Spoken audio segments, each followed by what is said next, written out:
स्वागत है आपका इंडिया डेली में। मैं हूं आपके साथ विवेक शांडिल्य। टेक्सास में आरएसएस और बीजेपी के खिलाफ राहुल गांधी के बयान को लेकर पूरे देश में चर्चा का दौर जारी है। इस बयान को लेकर विवाद भी उठ रहे हैं, इस बयान को लेकर राजनीति भी की जा रही है। बीजेपी नेताओं ने राहुल गांधी के खिलाफ मोर्चा खोल रखा है। गिरिराज सिंह ने तो यहां तक कह दिया कि विदेश जाकर देश का अपमान करना राहुल गांधी की आदत हो चुकी है। राहुल गांधी के बयान पर किस तरह से विवाद हुआ है, राहुल गांधी ने क्या कहा है, राहुल गांधी के बयान का बीजेपी क्या मतलब निकाल रही है, कांग्रेस की तरफ से क्या कहा गया है, आइए एक रिपोर्ट देखते हैं। ये लगता है चाइना के पैसे पर पलते हैं। उनके बारे में बहुत ज्यादा बात करना भी मुझे लगता है समय गंवाने वाली बात है। 100 चूहे खाकर बिल्ली हज को चली। लोकसभा में नेता प्रतिपक्ष राहुल गांधी 3 दिन के अमेरिका दौरे पर हैं। टेक्सास में राहुल गांधी ने एक कार्यक्रम में आरएसएस, बीजेपी और भारत में बेरोजगारी समेत तमाम मुद्दों पर बयान दिया। उन्होंने कहा कि आरएसएस, बीजेपी और प्रधानमंत्री मोदी संविधान पर हमला कर रहे हैं कि देश की जनता जान चुकी है। राहुल गांधी के बयानों पर देश में सियासी संग्राम छिड़ गया है। बीजेपी नेताओं ने मोर्चा खोल रखा है। केंद्रीय मंत्री गिरिराज सिंह ने कहा है कि राहुल गांधी भारत को बदनाम करने के लिए ही विदेश जाते हैं, वो कभी आरएसएस को नहीं समझ पाएंगे। वो भारत की तारीफ करने के बजाय बाहर में जाकर के, इंडिया के बाहर, भारत के बाहर जाकर भारत को गाली देना, ये तो लगता है चाइना की तारीफ करना, दुश्मन देश की तारीफ करना। ये लगता है चाइना के पैसे पर पलते हैं और चाइना की ही बात ब्रांडिंग करने के लिए ये बाहर में जाके चाइना का ब्रांडिंग कर रहे हैं। क्या आपने कभी सुना कि George Bush, bill Clinton, Donald Trump या बाइडेन साहब ये जब विपक्ष में रहे, किसी और देश में जाने के बाद कभी अमेरिका की बुराई की, अपने देश की बुराई की? कभी नहीं। लेकिन ये राहुल गांधी कर सकते हैं, वो कर रहे हैं।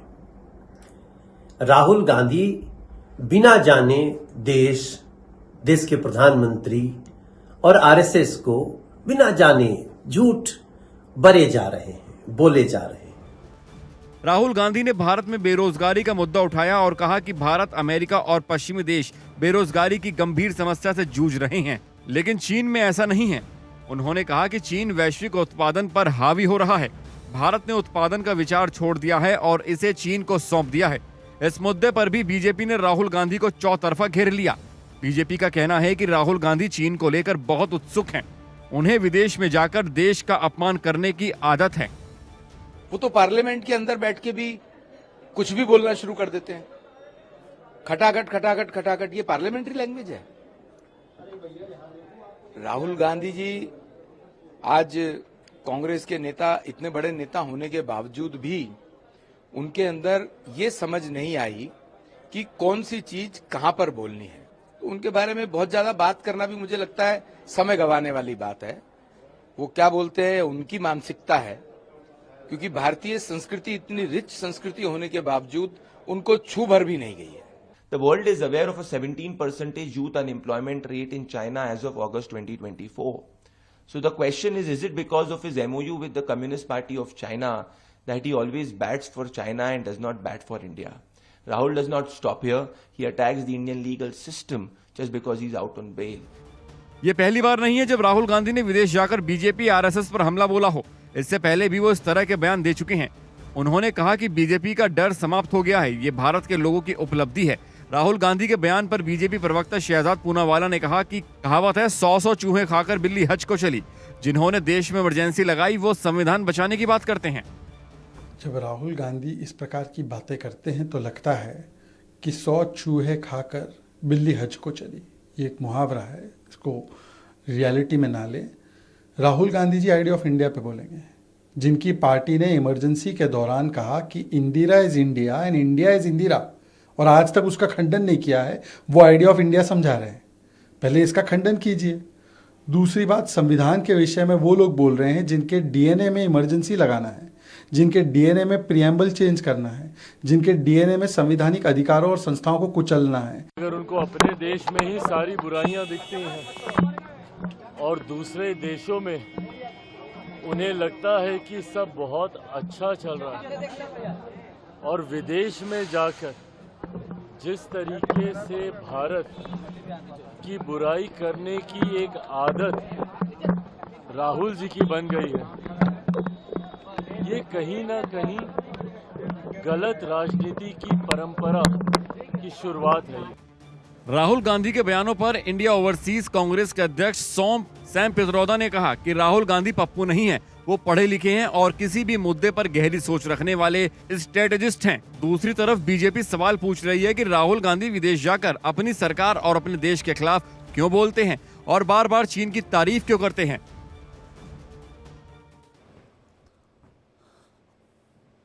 आज की एक और बड़ी खबर जिसकी चर्चा दिन भर देश की सियासत में होती रही। सवाल यह उठाया गया सियासत में कि क्या यूपी पुलिस जाति धर्म के आधार पर अपराधियों पर कार्रवाई करती है? क्या यूपी पुलिस अपराधियों का जाति धर्म देखकर एनकाउंटर करती है? दरअसल मामला सुल्तानपुर का है। सुल्तानपुर डकैती के आरोपी मंगेश यादव के एनकाउंटर पर समाजवादी और कांग्रेस पार्टी यही बोल रही है।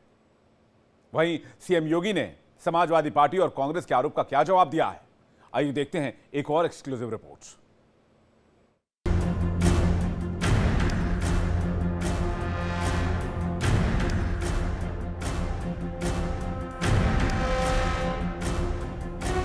लूटपाट की तस्वीरें 28 अगस्त की हैं। सुल्तानपुर में दिन दहाड़े सर्राफे की दुकान पर 5 डकैतों ने करोड़ों के माल पर हाथ साफ कर दिया। जिस वक्त ये बदमाश लूट की वारदात को अंजाम दे रहे थे तो ये भूल गए थे कि वो ये अपराध योगी बाबा के यूपी में कर रहे हैं। बदमाशों ने महज कुछ ही मिनटों में ये डकैती की थी और मौके से भाग निकले, लेकिन बाबा की पुलिस धर पकड़ में जुट गई। पुलिस के मुताबिक लूट में फुरकान, अनुज प्रताप, अरबाज, मंगेश यादव और अंकित यादव थे। इन्हीं ने दुकान में दिन दहाड़े डकैती डाली थी। ये पांचों सीसीटीवी में दिखे थे। पुलिस आरोपियों की तलाश कर रही थी। वारदात के खुलासे के लिए एसटीएफ को भी लगाया गया। 3 आरोपी पहले ही पकड़े जा चुके हैं, जबकि चौथे आरोपी मंगेश यादव 5 सितंबर को जौनपुर में एनकाउंटर में मारा गया। मंगेश यादव के एनकाउंटर के बाद ही सियासत तेज हो गई। मंगेश यादव की जाति के बहाने योगी सरकार को कटघरे में खड़ा किया जाने लगा।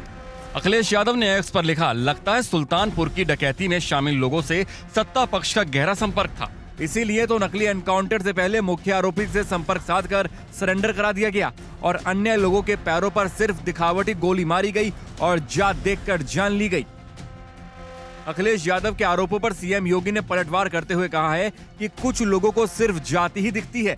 राजनीतिक संकीर्णता में फंसे लोग जाति मजहब के आधार पर समाज को बांटने की कोशिश कर रहे हैं। किसी एक माफिया सागिर्द को, किसी डकैत को जो पुलिस मुठभेड़ में मारा जाता है, जब मारा जाता है तो इनकी दुखती हुई नस पर जैसे पुलिस ने उंगली रख दी हो तब ये चिल्लाने लगते हैं। जो मारा गया, अगर वह डकैत जैसे हथियारों का प्रदर्शन करते हुए डकैती डाल रहा है, वहां ग्राहक भी बैठे हैं, ग्राहकों को खड़ा करके एक तरफ करके अगर गोली मार देता तो क्या उनकी जान को ये समाजवादी पार्टी वापस कर पाती क्या? कर पाती क्या? और वो किसी भी जाति के हो सकते थे। ग्राहक वो यादव भी हो सकता था, दलित भी हो सकता था, किसी भी जाति का हो सकता था। अखिलेश यादव अकेले नहीं जिन्होंने मंगेश यादव के एनकाउंटर पर सवाल खड़े किए। कांग्रेस यूपी के अध्यक्ष अजय राय मंगेश के घर पहुंचे। उन्होंने परिजनों से मिलकर सांत्वना व हर संभव मदद का आश्वासन दिया। साथ ही उन्होंने हाईकोर्ट के सिटिंग जज से निष्पक्ष न्यायिक जांच की मांग की। जिस तरीके से इस परिवार के साथ अत्याचार अन्याय किया है, आप देख सकते हैं कि बाप गाड़ी चला रहा है और बहन और माँ के साथ बेटा घर पे सोया है और उसको ले जाकर मारा जा रहा है। इसमें तो मैं समझता हूँ कि ये तो संवेदना का समय है। लोग संवेदना प्रकट कर रहे हैं और अब उस अन्याय के खिलाफ लोग खड़े हैं। जो आज चल रही है योगी जी की सरकार, इसने पूरी तरीके से इस परिवार के साथ अन्याय किया है और इस व्यक्ति की हत्या कराई गई। जहां कांग्रेस और सपा ने मंगेश के एनकाउंटर पर सवाल उठाए तो बीएसपी सुप्रीमो मायावती ने कहा कि अपराध, अपराधी और जाति के नाम पर जबरदस्ती की राजनीति की जा रही है, जबकि इस मामले में ये दोनों चोर मौसेरे भाई जैसे हैं। मंगेश यादव का एनकाउंटर सवालों के घेरे में है। परिजनों का आरोप है कि घर ले जाकर मार दिया गया। विपक्ष का आरोप है कि जात देखकर मार दिया गया। सरकार कह रही है कि अपराधी की जात नहीं देखते, लेकिन सबसे बड़ा सवाल ये है कि जिस तरह सुल्तानपुर में दिन दहाड़े डकैती डाली गई, क्या ये जायज है?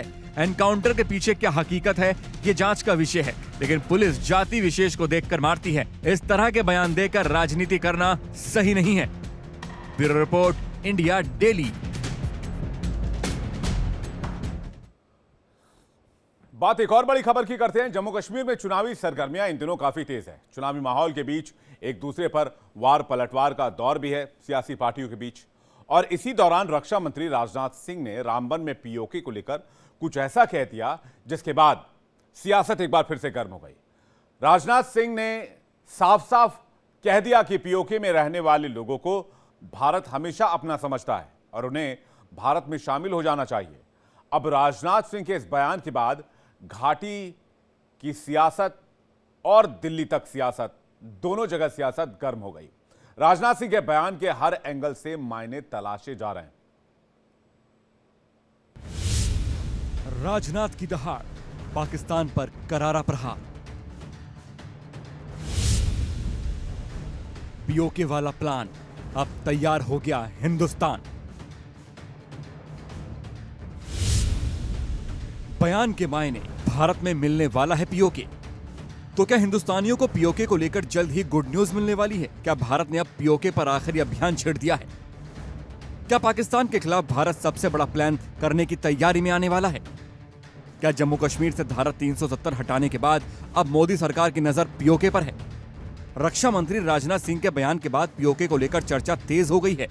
राजनाथ सिंह ने जम्मू कश्मीर में एक चुनावी सभा में ऐसा बयान दिया है जिसके बाद यह समझ आने लगा है कि भारत अब पीओके पर कुछ बड़ा करने वाला है। जम्मू कश्मीर में चल रहे विधानसभा चुनाव के बीच देश के रक्षा मंत्री राजनाथ सिंह का पाकिस्तान अधिकृत कश्मीर पर दिया गया बयान काफ़ी मायने रख रहा है, क्योंकि राजनाथ सिंह को मालूम है कि अगर देश का अखंड भारत का सपना साकार करना है तो उसके लिए पीओके को भारत के साथ मिलाना होगा। और पीओके भारत का हिस्सा तभी बन सकता है जब वहाँ के लोग खुद ये आवाज़ बुलंद करें कि अब उन्हें भारत के जम्मू कश्मीर के साथ मिलना है। इसीलिए पिछले कई महीनों से पाकिस्तान की जुल्म सितम को सहते हुए, पाकिस्तान का जो जुल्म का पीओके के लोगों पर ढाया जा रहा है, उससे नाराज होकर वहां की जनता ने विद्रोह कर दिया है। और भारत इसी वक्त का इंतज़ार कर रहा था कि जब पाकिस्तान ऑक्युपाइड जम्मू कश्मीर के लोगों को जो समर्थन चाहिए भारत सरकार से, वो समर्थन उन्हें देने की कोशिश जो है वो इस समय देश के रक्षा मंत्री कर रहे हैं। और अब वो दिन दूर नहीं होगा जब पाकिस्तान ऑक्युपाइड जम्मू कश्मीर अपनी मर्जी से पाकिस्तान से विद्रोह कर भारत के जम्मू कश्मीर के साथ मिलता हुआ नजर आएगा। राजनाथ सिंह ने रामबन में एक चुनावी सभा के दौरान कहा है कि पाकिस्तान के कब्जे वाले कश्मीर के निवासियों को भारत में शामिल होना चाहिए। हम उन्हें अपना मानते हैं। अब राजनाथ के इस बयान के बाद पीओके को लेकर भारत का स्टैंड अब मजबूत नजर आने लगा है। बगल में पाक अधिकृत कश्मीर है पीओके। क्या बतलाऊं मैं पीओके के बारे में? बहनों भाइयों, यहां भी सरकार बनाइए। यहां के विकास को देखकर पीओके के लोग कहेंगे कि अब हम पाकिस्तान के साथ नहीं रहना चाहते, हम भारत के साथ जाना चाहते हैं।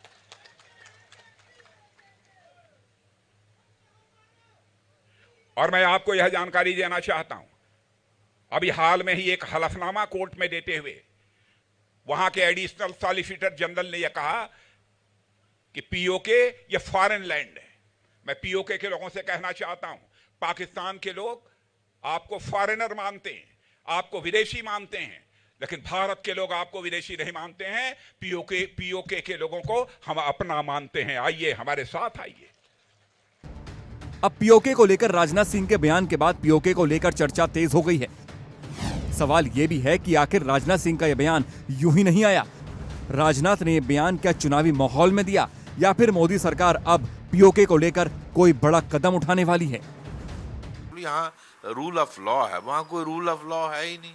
पाकिस्तान की फौज जो चाहे, इमरान खान जैसे को जो वहाँ का प्राइम मिनिस्टर था खत्म कर दिया, किस तरह से उसके कल आज ही मैं देख रहा था उसके सपोर्टर्स पर किस तरह से अंधाधुंध गोलियां चला रहे थे। तो पीओजेके को तो मानते ही नहीं वो कुछ भी, सिर्फ गुमराह करने के लिए आज़ाद कश्मीर है वो गुलाम कश्मीर। तो राजनाथ सिंह जी का स्टेटमेंट बिल्कुल दुरुस्त है, हम उनको अपना मानते हैं, वो हमारा हिस्सा थे सदियों के लिए।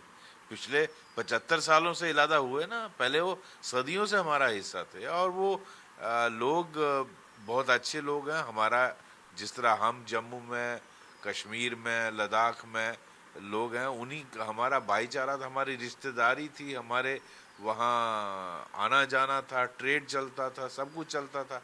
ये तो आर्टिफिशियल बाउंड्री है ना कि यहाँ के आगे का हिस्सा उन्होंने कब्जा कर लिया जबरदस्ती रेडर्स बेच के और उनको दबा दिया। तो ये हमारा हिस्सा है, हमने उनके लिए सीटें रिजर्व की हैं। हमारी असेंबली में 24 सीटें उनके लिए रिजर्व है, पार्लियामेंट में रिजर्व है।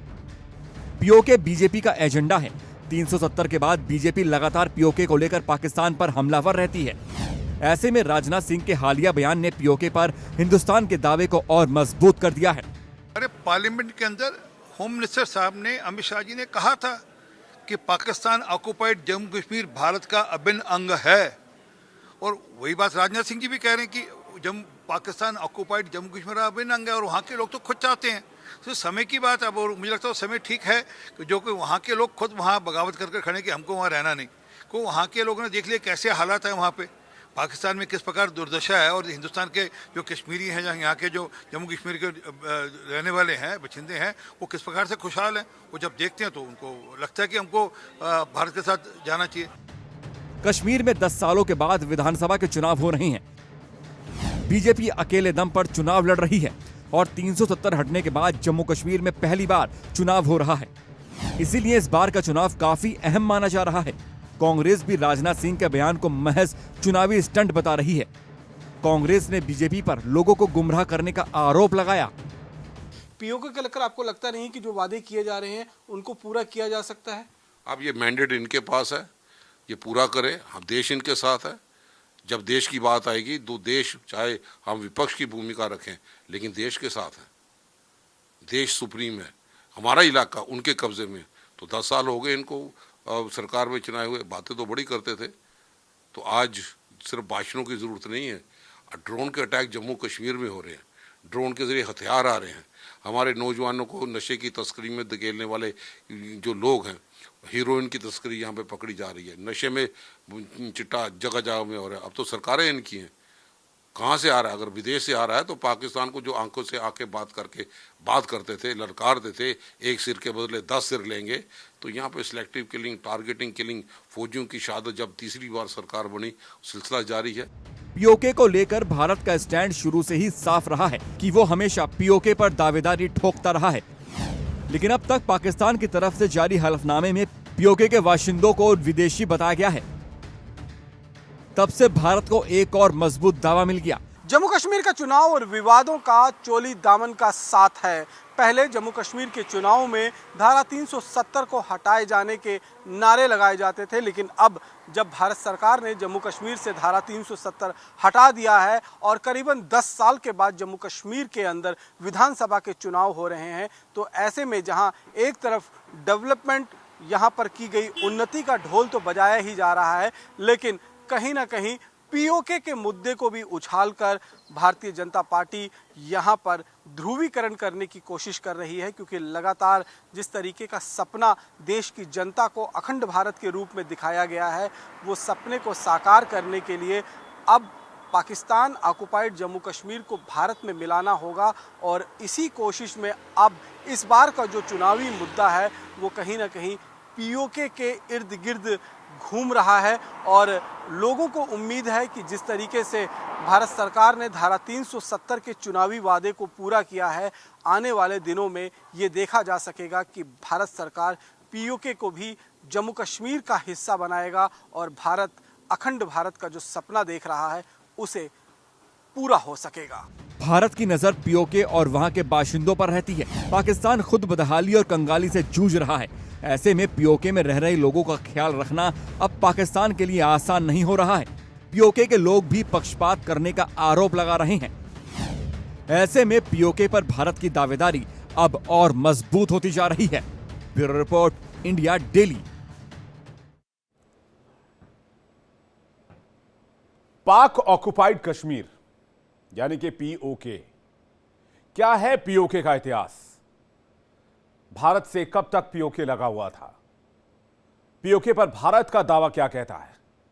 पाकिस्तान ने कैसे इसे अनाधिकृत तौर पर अपने कब्जे में लिया? आइए एक रिपोर्ट देखते हैं।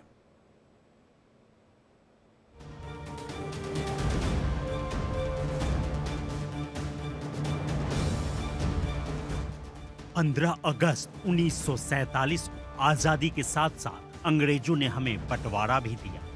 भारत और पाकिस्तान अलग अलग मुल्क बने।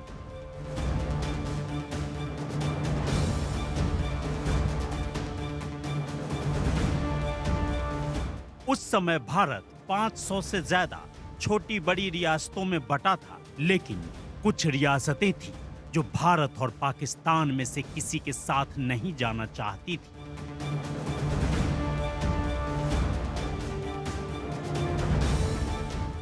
जम्मू कश्मीर रियासत भी ऐसी ही थी। यहाँ की ज्यादातर आबादी मुस्लिम थी, लेकिन महाराजा हरि सिंह हिंदू थे। तब महाराजा हरि सिंह ने भी जम्मू कश्मीर को आजाद ही रखने का फैसला लिया, लेकिन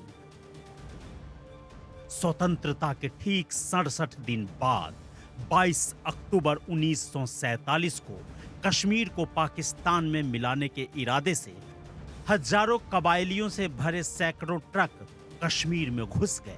ये वो कबीले थे जिन्हें पाकिस्तान की सरकार और सेना का समर्थन मिला था। पाकिस्तानी कबायली कश्मीर के अलग अलग हिस्सों पर कब्जा करते चले गए। आखिरकार जम्मू कश्मीर के महाराजा हरि सिंह ने भारत से मदद मांगी। मदद के लिए भारत में विलय की शर्त के मुताबिक 27 अक्टूबर 1947 को महाराजा हरि सिंह ने भारत के साथ विलय के दस्तावेज पर दस्तखत कर दिए। अगले ही दिन भारतीय सेना कश्मीर में उतर गई। धीरे धीरे भारतीय सेना पाकिस्तानी कबायलियों को पीछे धकेलने लगी, लेकिन तब तक नुकसान तो हो चुका था। कबायलियों ने कश्मीर में जितने हिस्से पर कब्जा कर लिया था, उस पर आज भी पाकिस्तान काबिज है और इसी हिस्से को पीओके या पाकिस्तान अधिकृत कश्मीर कहते हैं। 26 अक्टूबर 1947 को महाराजा हरि सिंह ने instrument of accession unconditional surrender किया था। ये पूरा क्षेत्र हमारा है, इंक्लूडिंग टिबेट। ये तो नेहरू की स्ट्रेटजिक ब्लंडर है कि ये हम लोग के हाथ से चला गया। उस समय की कमजोर सरकारें थी, आज सशक्त सरकार है और मेरा ख्याल है कि बस वक्त आ ही गया है, समझो कि पीओके हमारा होगा और ये हमारा प्रॉपर्टी है। हरि सिंह जी ने हमको दिया था, महाराजा जी ने। तो जो हमारा है वो हमारे पास होना चाहिए। कानूनी दृष्टिकोण से, मोरालिटी के दृष्टिकोण से, एथनिक दृष्टिकोण से, सोशल सिस्टम के दृष्टिकोण से, सभी दृष्टिकोण से ये हमारा है, हमारा होना चाहिए। मजबूत सरकार है, लेके रहेगी। ये वो समय था जब हालात बहुत अलग थे। भारत और पाकिस्तान दोनों ही सेनाओं के प्रमुख अंग्रेज थे। तब माउंट बेटन की तरफ से भी भारत पर दबाव था। कहा जाता है कि भारत में तब के गवर्नर जनरल माउंट बेटन की सलाह पर ही जवाहरलाल नेहरू इस मसले को 1 जनवरी 1948 को संयुक्त राष्ट्र में ले गए। जैसे ही ये मसला यूएन में पहुंचा, यूएन ने उस पर ताबड़तोड़ 4 प्रस्ताव पास कर दिया। पहला, दोनों पक्ष स्थिति को सामान्य बनाए रखे। दूसरा, समस्या के समाधान के लिए 3 सदस्यीय कमेटी बनेगी, जिसमें भारत और पाकिस्तान के अलावा दोनों मुल्कों की सहमति से तीसरे मुल्क को चुना जाएगा। जबकि तीसरे प्रस्ताव में जम्मू कश्मीर पर जनमत संग्रह कराने पर सहमति बनी, लेकिन इसके लिए शर्त रखी गई कि पाकिस्तानी कबायली वापस जाएंगे और चौथे प्रस्ताव के तहत दोनों मुल्कों में यूएन की टीम भेजी जाएगी। तो बुलेटिन में फिलहाल इतना ही। खबरें लगातार जारी हैं। इंडिया डेली पर बने रहिए हमारे साथ, हम फौरन लौट रहे हैं।